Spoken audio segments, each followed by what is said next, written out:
আর ভাই শুকরিয়া আদায় করেন, এই একটা মানুষ দেখি, সে কিন্তু তার ছেলে, এই যে হাঁটতে পারে না, কিভাবে রয়েছে দেখছিনি, কথা বলতে পারে না, জবান নেই।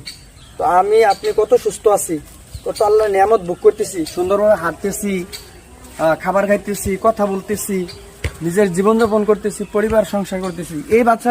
আসসালামু আলাইকুম, শুভ সকাল। আজকে চলে এসেছি নবগঞ্জ উত্তরপাড়া।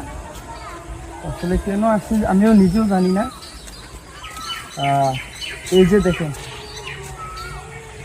আমিও জানি না এই বাবুটার খোঁজখবর আর পরিবার পরিজনকে। এই যে একটু না, এদিক থেকে মার আসো। কত তুমি কি করতেছ? খেলতেছো? এই যে শুনি, এই যে এদিকে আসো, এদিকে আসো। তোমার নাম কি? আব্দুল। ওর ভাই হচ্ছে আব্দুল। তো আব্দুল মাসাল্লাহ শুনি ভালো আছে, সুস্থ আছে। আচ্ছা, কি খাইছ? ভাত খাইছ? কোথায় যাচ্ছ? তোমার আব্বুর নাম কি তারুনি? তোমার আব্বার নাম কি?